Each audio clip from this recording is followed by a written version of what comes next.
Holidays-நாலே நம்ம K Travels தான். தமிழகத்தின் முன்னணி டிராவல்ஸ் நிறுவனம். Plan your happy trips with K Travels. Kamal sir வந்துட்டு அவர் மட்டும் உங்களை ஒரு வித்தியாசமாகவே பார்க்குறாருன்னு எனக்கு தோணும். உண்மையிலே நீங்கள் எனக்கு ஒரு பேர் இருக்குன்னா டெல்லி கணேஷனு ரஜினி கூட நடிச்சிருக்கேன். இருந்தாலும் கமல் கூட நடித்த படங்கள் தான் எனக்கு இன்றைக்கி வரைக்கும் நல்ல பேர் வாங்கி தருது. யாரை கேட்டாலும் மைக்கேல் மதன காமராஜன், அபய் சண்முகி அல்லது தெனாலி, அபூர்வ சகோதரர்கள், நாயகன் இதே தான் சொல்லுவாங்க.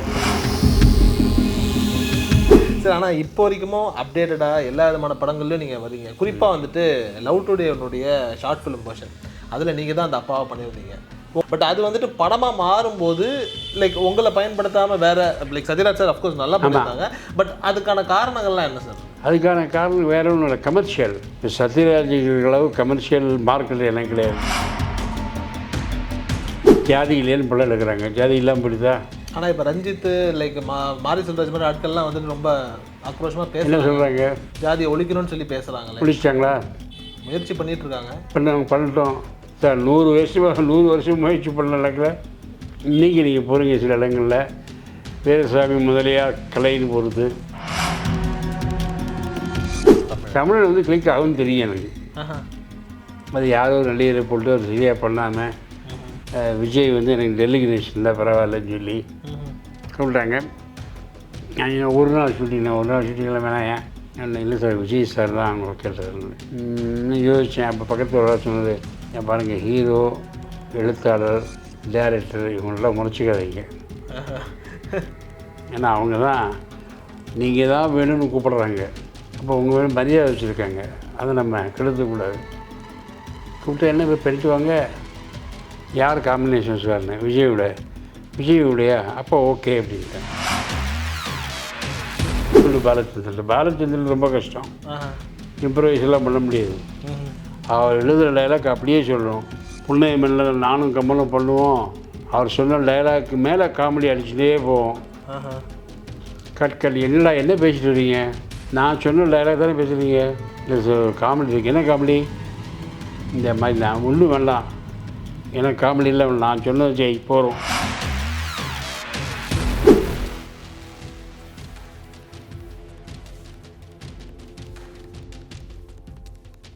கமல் சார் வந்துட்டு அவர் மட்டும் உங்களை ஒரு வித்தியாசமாகவே பார்க்குறாருன்னு எனக்கு தோணும். அதாவது அபூர்வ சகோதரர்களில் உங்களுக்கு கொடுக்கப்பட்ட கதாபாத்திரம் ஒரு நெகட்டிவான ஒரு ரோல், அப்படியே தெனாலியில் பார்த்தோம் அப்படின்னா ஒரு காமெடியான ஒரு ரோல், எல்லா வித நிலையிலையும் வந்துட்டு உங்களை சூப்பராக பயன்படுத்தின ஒரு நடிகர் அப்படின்னா அது கமல் சார் தான் சார் சொல்லலாம். அதே நான் வந்து அவரோட முதல்ல நடித்து சிம்லா ஸ்பெஷலுங்கிற படத்தில் நடித்தேன். அதில் எனக்கு அவருக்கு காம்பினேஷன் கிடையாது. ஏதோ ஒரு சில டைலாக் தான் பேசுவோம். அதனால் எனக்கு கமலை பற்றி ரொம்ப தெரியாது, அவருக்கு எல்லாம் தெரியும். ஏன்னா அவர் வந்து எல்லா நாடகத்தையும் பார்த்துருக்காரு. அவர் நாடகம் பார்ப்பார், எல்லாம் பார்ப்பார். அவருக்கு தெரியாது ஒன்றுமே கிடையாது. அவருக்கு என்னை பற்றி தெரியும் முழுக்கனாலே பண்ண சாமி சார். அந்த படம் முடிஞ்சு அடுத்தது அவருடைய 100வது படம் ராஜபார்வை, அதில் எனக்கு ஒரு ரோல் கொடுத்தாரு. நான் முதல்ல தான் நடிக்க போகிறேன், மேக்கப்லாம் போட்டாச்சு. அவர் கண் தெரியாது. அதில் நான் அவருடைய ஃப்ரெண்டு மாதிரி. அப்புறம் கேரக்டர் மாற்றிட்டாங்க வேறு சில காரணத்தினால. முதல்ல நான் ஃப்ரெண்டு மாதிரி அவருக்கு வருவான்னு சொல்லி இலையெல்லாம் போட்டு சாப்பாடெல்லாம் பரவாயில்ல வச்சுருப்பேன். டேய் வாடா, கூப்பிட்டு பயில சாப்பிடு, ரொம்ப க்ளோஸ் ஃப்ரெண்டுங்கிறனால கூப்பிட்டு பயிலேம்பேன். அதை அவர் சீரியஸ் எடுத்துக்க முடியல, நான் சொல்கிறேங்கிறதுனால என்ன விஷயம் எல்லாம் வச்சுட்டியா, ரைட் அப்படி சாப்பிடுவார். இதான் சீன் ஆரம்பம். இந்த சீனுக்காக நான் எல்லாம் ரெடியாக பண்ணி அவருக்காக வெயிட்டிங் வந்த உடனே நான் சொன்னேன், எந்திருந்தேன். Sir I am your great fan அப்படின்னு. I am your great fan அப்படின்னு அவர் சொன்னார். அந்த ஒரு காரணம் தான் என்னை திருப்பி எல்லா படத்தையும் ஒரு கூடு போட்டார்.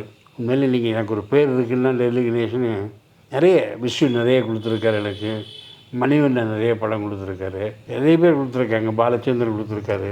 ஆனாலும் ரஜினி கூட நடிச்சிருக்கேன். இருந்தாலும் கமல் கூட நடித்த படங்கள் தான் எனக்கு இன்றைக்கி வரைக்கும் நல்ல பேர் வாங்கி தருது. யாரை கேட்டாலும் மைக்கேல் மதன காமராஜன், அபய் சண்முகி அல்லது தெனாலி, அபூர்வ சகோதரர்கள், நாயகன் இதே தான் சொல்லுவாங்க.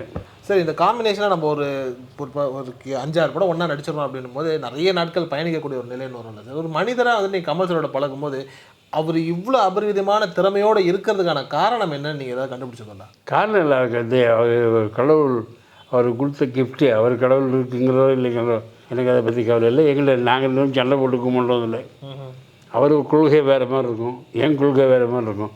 அதெல்லாம் தலையிடவே மாட்டார். இப்போ பூஜை காமிச்சாங்கன்னா தீபாராதனைக்கு இவர் எடுத்துப்போ எடுத்துக்கிற, நான் அப்படி இல்லை, எடுத்து கும்பிட்டு எல்லாம் பண்ணுவேன்.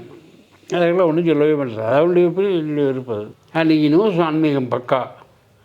அவர் தெரியாமல் இல்லை, திருப்பாவை திருவம்பாவை எல்லாம் தெரியும், நல்ல விஷயம் தெரிஞ்சாள். ஆனால் அதில் அவர் ஒரு மற்றபடி தனிப்பட்ட முறையில் பழகிறதுக்கு ரொம்ப தங்கமான மனுஷன்தான். ரொம்ப கஷ்டம் இல்லை அவரோட நடிக்கிறது, ரொம்ப ஈஸியாக இருக்கும். நீ கமலா பாட ஓ அப்படின்னு போகலாம். ஒன்றும் கோவப்பட மாட்டல, சண்டை போட மாட்டல, திட்டமிட மாட்டல. லைட்டாக எப்படி வேணால் மாற்றிக்கலாமா கொஞ்சம் கணேஷ், மாற்றிக்கலாம் சார். ஆனால் இதை விட இது கொஞ்சம் நல்லா இருக்கும்போது எங்கே நான் பரவாயில்லையே வச்சுக்கலாம் அதை அப்படியும் அந்த மாதிரி டிஸ்கஷன்லாம் உண்டு அவர்கிட்ட. சார் நாயகன் ஒரு படம், அந்த படம் வந்துட்டு உங்களை இன்றளவும் வந்து இப்போ வெந்து தணிந்தது காடில் கூட அந்த கேரக்டரை கொண்டுட்டு வந்து உள்ளே வச்சு சில விஷயங்கள் பண்ணுற மாதிரியான ஒரு நிலை உருவாயிருக்குல்ல சார்? ஆமாம். அந்த படம் உங்களை வாழ்க்கையில் ஏற்படுத்திய மாற்றம்னா என்ன சொல்கிறீங்க? ஒரு மாற்றம் ஏற்படும். நல்லா நடிச்சார், நல்ல நடிகர், நல்ல படத்தில் நடிச்சிருக்காரு, உங்கள் ஐயர் கேரக்டர் நல்லா இருக்குது சார் அப்படின்னு எல்லாரும் சொல்கிற ஒரு வார்த்தை தான். இப்போது ஒவ்வொரு படத்துக்குமே எடுத்தான். நான் பசின்னு ஒரு படம் பண்ணேன், அதில் ஒரு பேர் வந்தது சார், இந்த மாதிரி யாரும் பண்ண முடியாது சார், அவ்வளோ அழகாக பண்ணியிருக்கேன் நாங்கள். அப்புறம் சிந்து பேரி பண்ணேன் சார், எல்லாம் தாங்க ஒத்துவான், நீங்கள் உங்களை மாதிரி யாரும் பண்ண முடியாது சரியில்லை. இந்த மாதிரி ஒவ்வொரு படங்கள் வரும், ஒரு பாராட்டு வரும், அதோடு சரி. அது பெரிய மாற்றத்தெல்லாம் ஒன்றும் கொண்டு வரல எனக்கு சார். ஆனால் இப்போ வரைக்கும் அப்டேட்டடாக எல்லா விதமான படங்கள்லையும் நீங்கள் வரீங்க. குறிப்பாக வந்துட்டு லவ் டுடேனுடைய ஷார்ட் ஃபிலிம் வெர்ஷன், அதில் நீங்கள் தான் அந்த அப்பாவை பண்ணியிருந்தீங்க. உங்களை வந்துட்டு அப்ரோச் பண்ணி இந்த கேரக்டர் இவங்க பண்ணால் நல்லாயிருக்கும்னு இன்றைக்கும் 2K கிட்ஸ்லேருந்து எல்லாரையும் அந்த ஒரு வசீகரத்தை நீங்கள் மெயின்டைன் பண்ணுறீங்களா சார்? பட் அது வந்துட்டு படமாக மாறும்போது லைக் உங்களை பயன்படுத்தாமல் வேறு லைக் சத்யராஜ் சார் அஃப்கோர்ஸ் நல்லா பண்ணியிருந்தாங்க, பட் அதுக்கான காரணங்கள்லாம் என்ன சார்? அதுக்கான காரணம் வேறு ஒன்றும் இல்லை, கமர்ஷியல். இப்போ சத்யராஜ் அளவு கமர்ஷியல் மார்க்கெட் எனக்கு கிடையாது, அதனால் சத்யராஜ் போட்டிருக்கேன், வேறு ஒன்றும் இல்லை. நான் சத்யராஜே இப்படி சொன்னேன், என்னை விட அழகாக இருக்கிறியா, நல்லா பண்ணியிருக்கீங்கன்னு. அதெல்லாம் ஒன்றும் இல்லை சார், நீங்கள் பண்ண உங்களை மாதிரியா நல்லா பண்ணீங்க, நல்லா தான் பண்ணியிருக்கீங்க, கொஞ்சம் பிஸியாக இருக்கேங்கிறதுக்கே என்ன போட்டிருக்காங்க, அதுதான் உண்மை. மற்றபடி இந்த டேரக்டருக்கு மேலே எந்த வெறுப்போ கோவதாபமும் கிடையாது. இப்போ அவர் நல்லா ஆகிட்டார், பிரமாதம் ஆகிட்டார். நான் நினச்ச ஒரு ஷார்ட் ஃபிலிமினோட டேரக்டர் நீங்கள் பிரமாதமாக இருக்கிறதுனா நமக்கு சந்தோஷம் தானே. நிச்சயமாக நிச்சயமாக சார். ஆனால் வந்து இப்போ அவங்க வந்து நம்மக்கிட்ட ஒரு கதையை சொல்லும்போது நீங்கள் சொன்னீங்க மார்க்கெட் வேல்யூ ஒன்று மெயின்டைன் பண்ணோன்னு. இப்போ அது வந்துட்டு அந்த அவசியம் இன்னமும் இருக்குதா? ஒரு மார்க்கெட் வேல்யூ வந்து நம்ம மெயின்டைன் பண்ணிட்டு இருக்குது, அது இருக்குது, இல்லைன்னு சொல்ல முடியுமா? இப்போ தியேட்டரில் வந்து எல்லா படமும் போகிறது இல்லை, ஏன் ஓடிடிக்கு போகிறாங்க? தியேட்டருக்காங்கன்னு எல்லாம் ஹெல்ப் பண்ணுறோம், நியூ கமெண்ட்ஸ்லாம் வரவேற்கிறோம், எல்லாரையும் சப்போர்ட் பண்ணுறோம், வாயிலேயே பேசுகிறாங்களே தவிர நெருங்கி போகும்போது புதுமுகத்துக்கு அதுக்கு தகுந்த மரியாதை தான். அதனால் முதல்ல விஜய் படம், அஜித் படம், ரஜினி படம், கமல் படம் எல்லாம் பார்த்துட்டு கடைசியில் விவேக் வரைக்கும் பார்த்துட்டு அதுக்கப்புறம் தேட்டருக்கு காலியாக இருந்தால் தரேங்கிறான். அதான் நான் அந்த காலத்துலேருந்து இந்த காலம் வரைக்கும் இருக்குது, புதுசாக இன்றைக்கி வந்து இல்லை. சரி, money making cinema is money making industry. யாரும் சினிமாவில் கதை எடுத்து ஒரு சமுதாயத்தை வந்து வளர்ச்சி நிமித்தி எல்லாம் ஒன்றும் இல்லை. ஜாதி இல்லைன்னு படம் எடுக்கிறாங்க, ஜாதி இல்லாமல் போயிடுதா?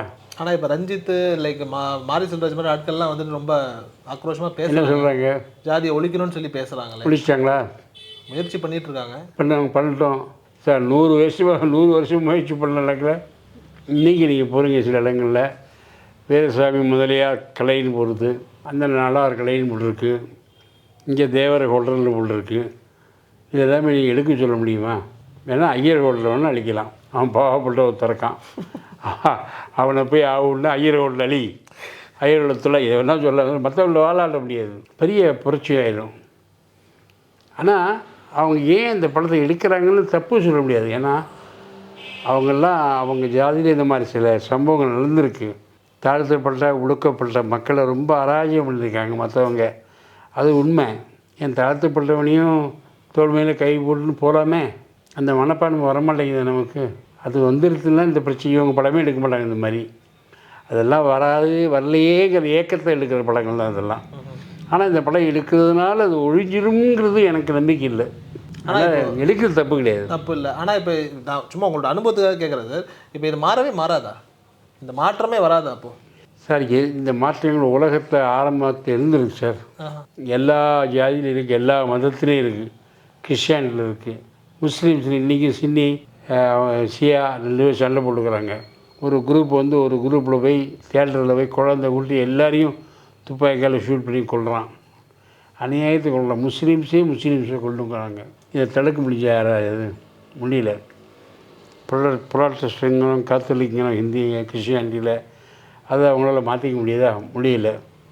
அதே மாதிரி தான் இங்கேயும் அவங்களோட கம்பேர் பண்ணும்போது நாம் கொஞ்சம் பெட்டர், பரவாயில்ல, ஓரளவுக்கு பயப்படுறோம். ஆமாம், அதனால் அது எத்தனை காலம் ஆனாலும் அடிக்க முடியாது.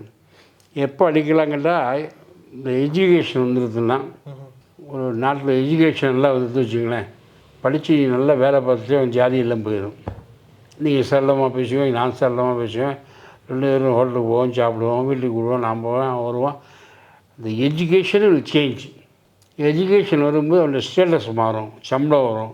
நீ கார் வாங்கினா அவனும் கார் வாங்குவான், நீ வீடு கட்டினா அவனும் வீடு கட்டுவான், அவ்வளோதானே. இதெல்லாம் வரும்போது அந்த ஏறுறது அளவுகள்லாம் போய் ஒரு சமரசம் வரும். அந்த சமரசம் எப்போ வரும்னு சொல்ல முடியாது. அது பணம் தான் தீர்மானிக்குதுல்ல சார்? அது பணம் இல்லை, ஸ்டேட்டஸ், வாழ்க்கை தரம். அது உயர்ந்தால் தான். அதுக்கு எவ்வளோ பண்ணுறாங்களே இப்போது தாழ்த்தப்பட்டதுக்கு அம்பேத்கர் என்னென்னமோ பண்ணியிருக்காரு. அதை பயன்படுத்திட்டு அவங்க வரணும், அவ்வளோதான். வந்தால் இந்த படமெல்லாம் வேண்டாம், நல்லா இருப்பாங்க, ஒன்றும் பிரச்சனையே கிடையாது. அவங்கள நிறைய பேர் ஹரிஜன்ஸில் 100க்கு 100 மார்க் எடுக்கிற பசங்களாம் நான் பார்த்துருக்கேன். நல்ல இன்டெலிஜெண்ட்டாக இருக்காங்க. அதே மாதிரி எல்லோரும் வருவாங்க ஒரு காலம். அப்போ அது எந்த காலம் சொல்ல முடியாது, இந்த காலத்தில் இல்லை, அது வரும், வந்தால் நல்லது.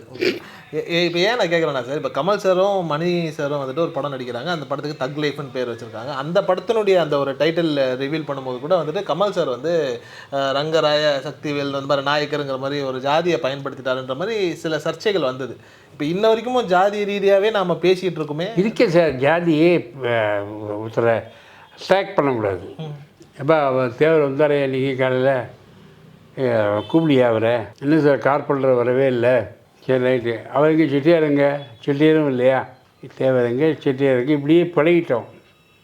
இப்படி கூப்பிடுறதுனால அவங்களுக்கு என்ன குறைஞ்சி போகுது, ஒன்றும் கிடையாது. அவங்க வேலை பார்க்க போகிறாங்க, சம்பளம் வாங்க போகிறாங்க, ஜாலியாக இருக்க போகிறாங்க, அவ்வளோதான். அதை பெருசாக எடுத்துக்கூடாது, மனசு வேணும். அதெல்லாம் கஷ்டம், ரொம்ப கஷ்டம் தான். சொல்கிறது ஈஸி. ரஞ்சித்தை போய் இந்த மாதிரி படம் எடுக்காதுன்னு சொல்லவும் முடியாது. ஏன்னா அவருடைய சில அனுபவங்களை வச்சு எடுக்கிறாரு, அது தப்புன்னு சொல்ல முடியாது. அவர் பாயிண்ட் ஆஃப் வியூ பார்த்தா அது கரெக்ட். அதனால் ஒழிக்க நல்லதான், ஒழியுமாங்க தான் எனக்கு டவுட்டு, அது கேள்விக்குறி தான். நிச்சயமாக சார். நீங்கள் அந்த தக் லைஃப்பில் இருக்கீங்களா சார்? இந்த மாதம் எண்டில் வந்துட்டு ஷூட்டிங் ஸ்டார்ட் பண்ண போகிறான்னு சொல்கிறாங்க. அதாவது மணிரத்னம் அவர்களும் கமல் சாரும் கிட்டத்தட்ட நாயகனுக்கு அப்புறம் இப்போ தான் சேர்றாங்க. இந்த மாதம் எண்டில் இல்லை அடுத்த மாதம் போல் ஷூட்டிங் ஸ்டார்ட் ஆகிடும்னு சொல்கிறாங்க. நீங்கள் அதில் ஏதாவது இருக்கீங்களா சார்? தெரியல, கூப்பிட்டு தான் தெரியும் எனக்கு தான். ஏதாவது பேச்சுவார்த்தைகள்? நான் அதெல்லாம் போகிறதே இல்லை, தலையிடுறதும் இல்லை, யார்கிட்டையும் கேட்குறதும் இல்லை. ஈவன் அசிஸ்டன்ட் டைரக்டர் கூட கேட்க முடியல, சார் நான் இருக்கேன் அந்த படத்தில் வந்தால் வருது, நான் தேவைன்னு மனிதர்களுக்கு தோணணும். கமல் டெலிகேஷன் போல நல்லா இருக்குன்னு சொல்லணும். அப்படி 2 பேரும் ஒத்து போகும்போது எனக்கு ரோல் வரும், வந்தால் பண்ணுவேன், அவ்வளோதான். சார், இப்போது உங்களுடைய அனுபவத்தில் வந்துட்டு நீங்கள் நிறைய நடிகர்களை பார்த்துருக்கீங்க. ஆனால் குறிப்பாக 2 பேருடைய விஷயங்கள் வந்துட்டு உங்களோட மீம் லெவலில் வந்துட்டு உங்களுக்கு பயங்கரமாக ட்ரெண்ட் ஆகும். அதாவது தமிழன் படத்தில் விஜயோட ஏற்படுத்தின அந்த சிகரெட்டை நிறுத்துங்கிற காமெடியும், அதே மாதிரி வந்து அயன் படத்தில் வந்துட்டு பிடிச்சிட்டார் எல்லாமே டெக்னாலஜிங்கிற டெக்னாலஜி. இந்த 2 காட்சிகளுக்கு பின்னாடி இருக்கக்கூடிய ஒரு சுவாரஸ்யம்னா என்ன சார் சொல்லுவீங்க? அந்த டெக்னாலஜி பற்றி எனக்கு ஒன்றுமே தெரியாது. எனக்கு டிவி ஆனந்த் பாவம் அவர் சொன்னார் இந்த டைலாக் இப்படி பண்ணுங்க சார்னு. அவருக்கு அதில் ஏதோ ஒரு இந்த டைலாக்கு கிளிக் ஆகும்னு தெரிஞ்சிருக்கு. எனக்கு இதில் பெரிய டைலாக் இது, இப்போ பிடிச்சேன் டெக்னாலஜியை அப்படின்னு இருக்குதுல்ல அப்படிலாம் நினச்சேன் கடைசி வரைக்கும். ஆனால் படம் பார்க்க பார்க்க பசங்க எல்லாம் அதையே பேச ஆரம்பிச்சிட்டாங்க. ஸோ எனக்கு கிளிக் ஆகும்னு தெரியாமலே பண்ண ரோது வேறு. சின்ன ஒரு படம் சொன்னீங்களா, அது தமிழன் வந்து கிளிக் ஆகும்னு தெரியும் எனக்கு. அது யாரோ நடிகரை போட்டு அவர் சரியாக பண்ணாமல் விஜய் வந்து எனக்கு டெலிகேஷன் தான் பரவாயில்லன்னு சொல்லி கூப்பிட்டாங்க. நான் ஒரு நாள் ஷூட்டிங்கில் வேணாம், ஏன் இல்லை சார் விஜய் சார் தான் அவங்க கேட்டார்.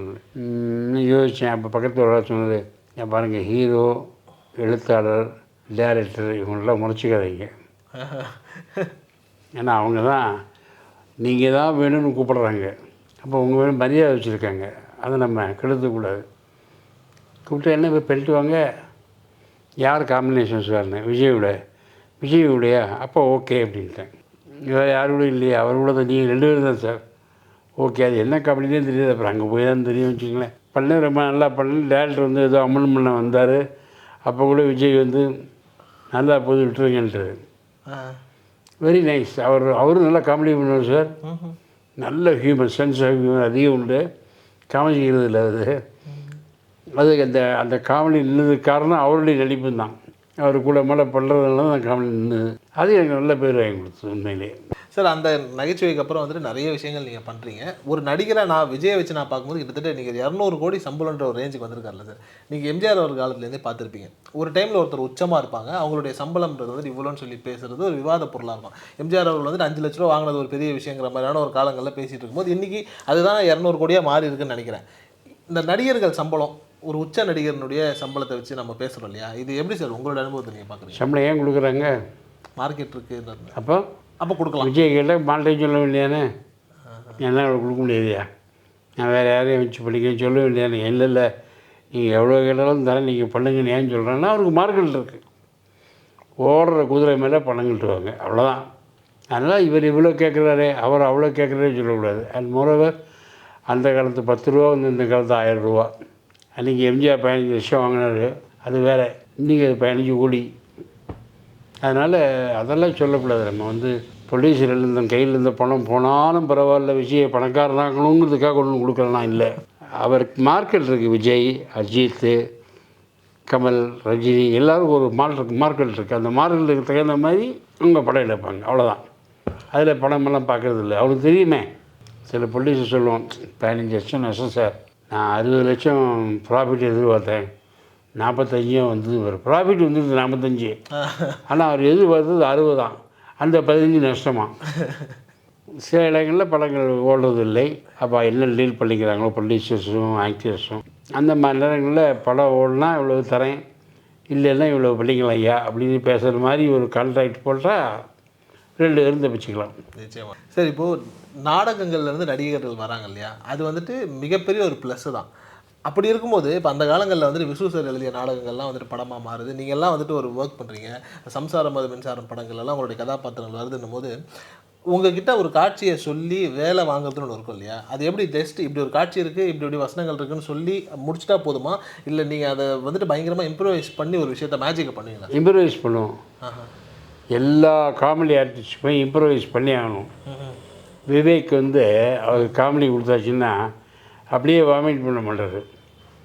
அந்த டைலாக் பேப்பர் கொடுக்கு சார், வாங்கிட்டு தனியாக போய் உட்காந்து இதுக்கு எந்த டைலாக் போடுவோம், அதுக்கு அந்த டைலாக் போடுவோம், மாற்றுவோம், இப்படி எல்லாத்தையும் மாற்றுவார்.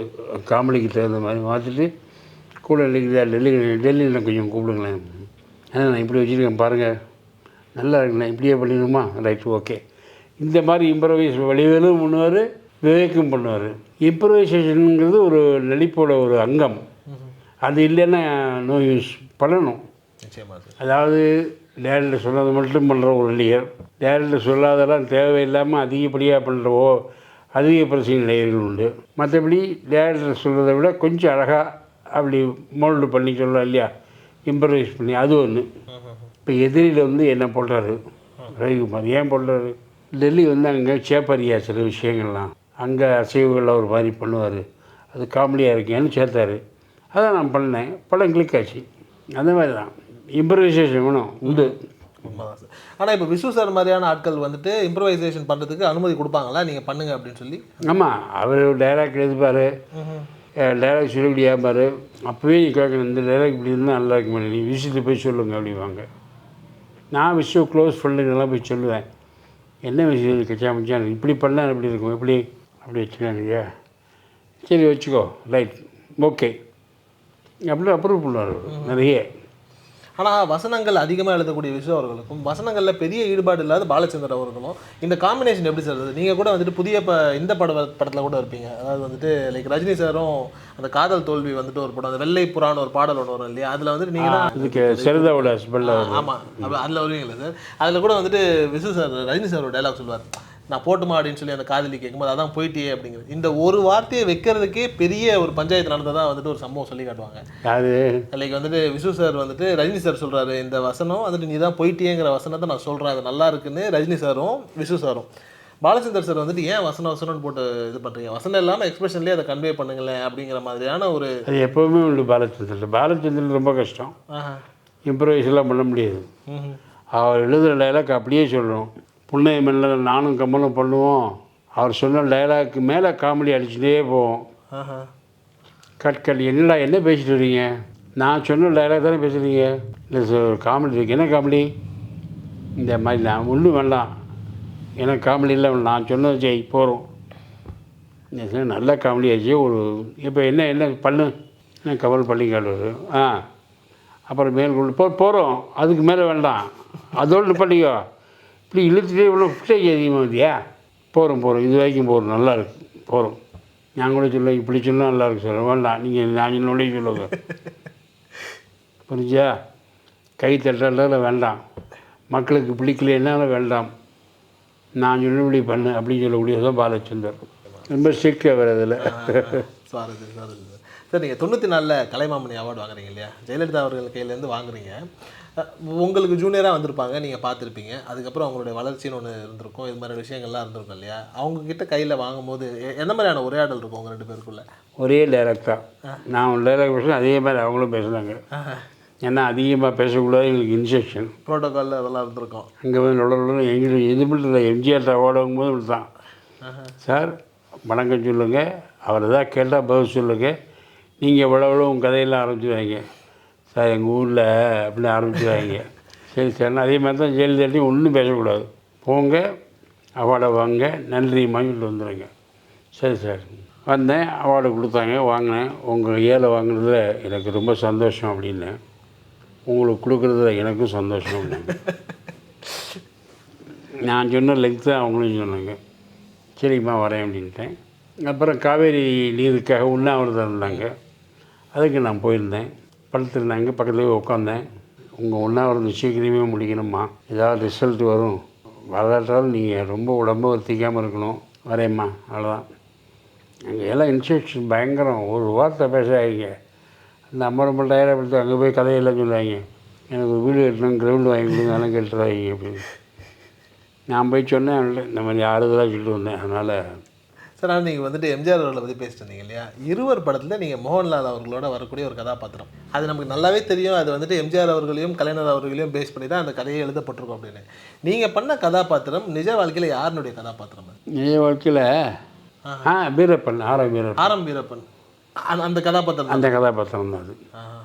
ஏன்னா சொல்லுவார் மோகன்லால், ஒரு மலை பிரதேசத்தில் பூகம்பம் வந்து, வெள்ளம் வந்து, புயல் வந்து, மக்கள்லாம் இறந்து போய் கிடப்பாங்க, மாடெல்லாம் சேர்த்து போய் கிடக்கும். இவர் அங்கே வருவார் நிவாரணம் பண்ணுறதுக்கு. வந்தபோது மேஜர் சுந்தரராஜன் கூட வரணும். அந்த லொக்கேஷன் ரொம்ப மோசமாக வந்து எல்லாராலையும் இறங்க முடியாது, நான் வரலன்ட்டார். ஸோ நான் போனேன், எல்லாம் பார்த்து, குழந்தைங்க அங்கே அழுதுன்னு இருக்கும், அது ஒரு பொண்ணலை போத்துவார், இன்னொரு குழந்தை அழுது தள்ளி கொடுப்பார்.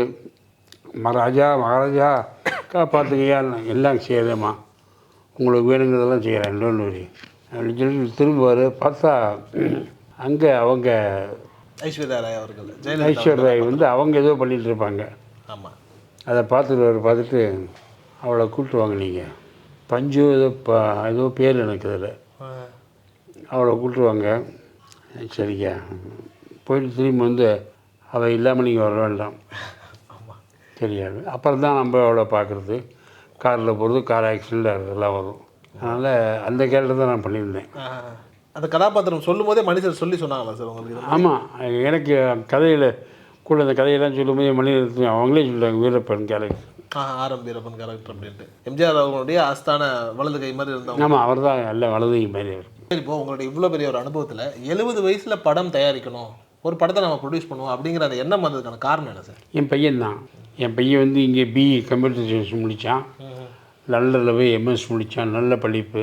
அவன் சாஃப்ட்வேரில் போயிருந்தால் இன்றைக்கி பெரிய ஆளாக இருப்பான். பட் அவனுக்கு இன்ட்ரெஸ்ட்டு, ஒரு ஆம்பிஷன் எல்லாமே நடிகனாக வரணுங்கிறது எனக்கு தெரியுது. அப்புறம் தான் தெரியும். என்கிட்ட வந்து சொன்னான், சரி நடிகிட்டேன். ஏன்னா நாம் நடிகனாக இருக்கும்போது என் பையன் மட்டும் நடிக்கக்கூடாதுன்னு சொல்லக்கூடாது. உண்மை உண்மை. அது தவிர பையங்க இந்த காலத்தில் என்ன கேட்குறாங்களோ அது அப்பா பண்ணணும், அதுதான் முறை.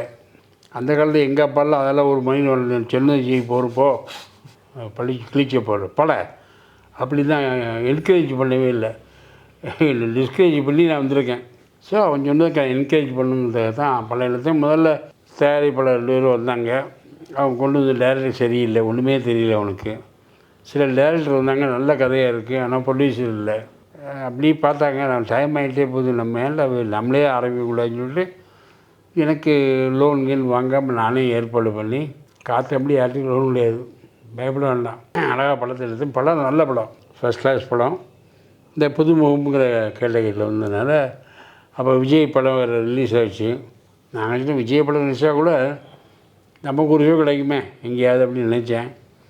எனக்கு வந்து கிடைச்ச தியேட்டர் எல்லாமே கம்மியான தியேட்டர், எல்லாமே மேட்னி தான் கிடைச்சி, நைட்டு கிடைக்கல. அப்புறம் கிராமத்தில் எங்கெங்கேயோ போட்டாங்களே தவிர சிட்டிக்குள்ளே ரிலீஸ் பண்ணவே இல்லை. இந்த சில காரணங்கள்னால படம் ஃபஸ்ட் கிளாஸ் படம். உண்மையிலே அந்த மாதிரி படம் இன்றைக்கி நல்ல கேமரா, நல்ல ஆக்டிங், நல்ல எடிட்டிங் எல்லாமே நல்லா இருக்குது. அந்த ஹோல் யூனிட்டில் வெரி ஹாப்பி. இன்றைக்கி பார்த்தாலும் என்ன சார் உங்களை மாதிரி படம் எடுக்க முடியாது சார். ஏன்னா சாயந்தரம் 6 மணிக்கு ஷூட்டிங் முடிஞ்சால் 4 மணிக்கே பேமெண்ட் எல்லோரும் கொடுத்துருவேன். சாப்பாடு விதவிதமான சாப்பாடு. ஒரு நடிகர் இல்லையா, அவன் எடுக்கும்போது எல்லாருக்கும் எந்த பிரச்சனையும் வரக்கூடாதுன்னு ரொம்ப ரைட் ராயில் போச்சு. எல்லாம் ஓகே எங்கள் சைடில் இருந்து ஒரு குறையும் கிடையாது. குறை வந்து படம் எல்லா நிறைய தேட்டரில் போலேங்கிற ஒரு குறை தான். ஆமாம், அதனால தான் தயாரிப்பாளரானேன். மறுபடியும் திருப்பி படங்கள் பண்ணுறதுக்கான யோசனை? பணம் வந்தால் எடுக்கலாம், பணம் இல்லை அதெல்லாம் எடுக்கல. சரி, இப்போது உங்களுடைய ஒரு அனுபவத்தில் தமிழ் சினிமாவை பொறுத்த வரைக்கும் இது நல்லா இருக்குது, இந்த ஒரு விஷயத்தை மாற்றினா நல்லாயிருக்கும் அப்படிங்கிற மாதிரி ஏதாவது யோசனை சொல்லணும்னா என்ன சார் சொல்லுவீங்க? இப்போ இந்த மொழிகள் எல்லாம் அப்பாற்பட்டு கலந்து சினிமா நிற்குது. மலையாளத்தை பார்த்து எடுக்கிறாங்க, தெலுங்கு பார்த்து எடுக்கிறாங்க, தெலுங்குக்காரங்க தமிழை பார்த்து எடுக்கிறாங்க, மலையாள தமிழை பார்த்து எடுக்கிறாங்க. எல்லாருமே ஒருத்தர் லாங்குவேஜ் அங்கங்கே பராமரிக்கிறாங்க. ஒரிசாலேருந்து லாங்குவேஜ் அங்கே ஒரு கதையை எடுத்து பண்ணுறாங்க. அதனால் இது வந்து ஒன்றும் பெரிய சொல்ல முடியாது. தமிழ் அது எல்லா படங்களையும் மாதிரி ஓடிட்டு தான் இருக்கும், அவ்வளோதான். அதில் புதுமையெல்லாம் ஒன்றும் கிடையாது. இப்போ நீங்கள் ஹாலிவுட் படத்தை பார்த்தீங்கன்னா அந்த காலத்தில் dial M for murder, the river and bridge and the river Kwai, night of the generals, 5 man army, இந்த மாதிரி படங்கள்லாம் வந்தது. அதெல்லாம் கரெக்டாக எல்லாம் நடந்து அதுதான் எடுத்தான் படம். அப்படி இருந்து இப்போ அது போயிடுது, ஹாலிவுட்டு போயிடுது. எல்லாம் ஹாலிவுட்டில் துப்பாக்கி தான் சுடுதெல்லாம் பண்ணுறான். ஹாலிவுட்லேயே குவாலிட்டி போயிடுது. அப்போ நம்ம என்னத்தை பண்ணுறது?